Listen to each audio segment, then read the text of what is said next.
I grew up in a quiet suburban neighborhood, the kind where everyone knew everyone else's name. And the houses looked like they were pulled straight out of a catalog. The streets were lined with well-maintained lawns, and the air always smelled faintly of fresh-cut grass and family barbecues. It was the sort of place you didn't think twice about. Safe, peaceful, predictable. That is, until I moved into the old house on Maple Drive. It wasn't my first choice. In fact, when I first saw the place, I was a little put off. It was older than the rest of the houses, with dark wooden siding that had weathered over the years. The windows were big, but some of them were cracked, and there was a noticeable chill to the air around it. Like the house itself was always in shadow. Still, it was affordable, and I needed a place to stay. The neighbors were friendly enough. They greeted me warmly when I moved in. But whenever the subject of the house came up, they would quickly change the topic.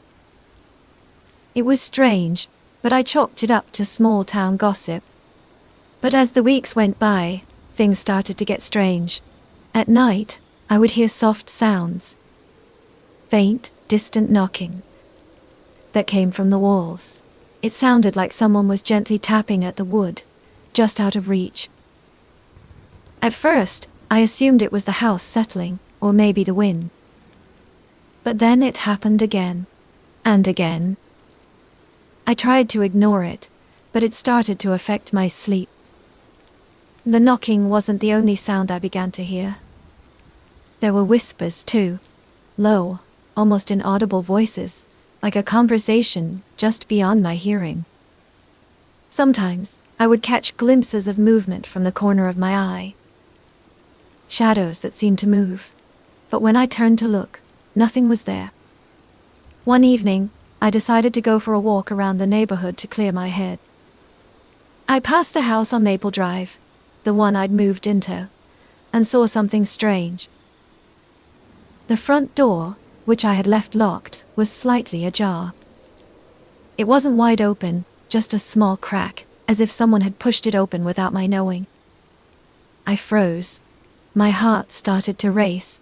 I didn't remember leaving the door unlocked, and I hadn't been inside for a while.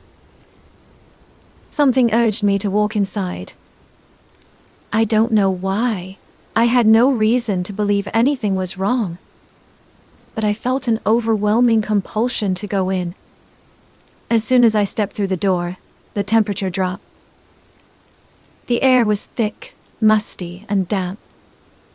It felt heavy, and the moment I stepped further into the house, I felt like I was being watched.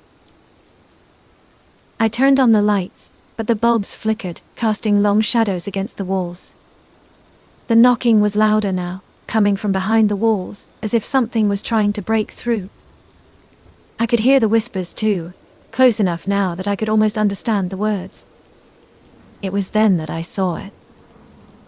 At the top of the stairs, standing just at the edge of the landing, was a figure. A person, or at least, it looked like a person. They were dressed in old-fashioned clothes, a faded, once elegant dress, but their face was obscured by a veil of long, matted hair. I froze. The figure didn't move, but it was unmistakable. I could feel its presence, as if it were waiting for something. Waiting for me to make the next move. I should have turned around and left. I should have run, but something told me to go upstairs. So, I did.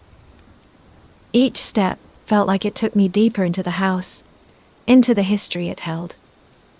A history I wasn't sure I wanted to know.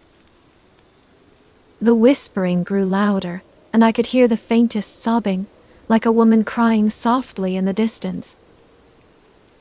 When I reached the top of the stairs, I looked down the hallway, where I had never dared to go before. The doors to the rooms were all closed, but one was slightly open, just like the front door had been. It was the room at the very end of the hall, the one that had always felt off. I stepped toward it, my hand trembling as I reached for the doorknob. The whispers stopped the moment I touched it, and the silence that followed was deafening. When I opened the door, the room was exactly as I'd imagined. The furniture was old and covered with sheets. But what struck me the most was the mirror hanging on the far wall. It was large, framed in dark wood, and there was something about it that felt wrong. As I stepped closer, I noticed something moving in the reflection. Someone standing behind me. I spun around, but there was no one there. The reflection, however, didn't change. It showed a woman, her face hidden behind her long matted hair, just like the figure I had seen on the stairs. But there was something in the mirror that wasn't in the room.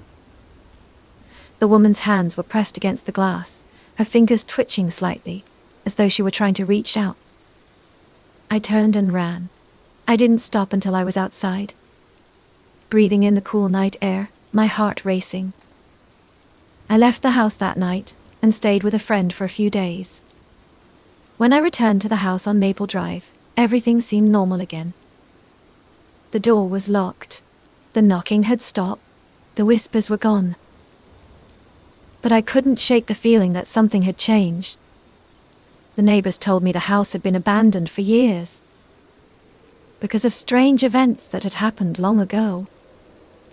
They told me it had once been a family home, a family that had disappeared without a trace.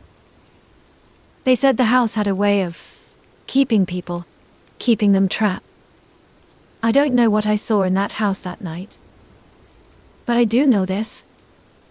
Whatever it wasn't human, and it's still there, waiting for the next person to walk through the door. Thank you for listening to today's story. If you enjoyed this eerie tale, don't forget to leave a like, and if you crave more chilling narratives, consider subscribing and hitting the notification bell so you never miss a new upload. Until next time.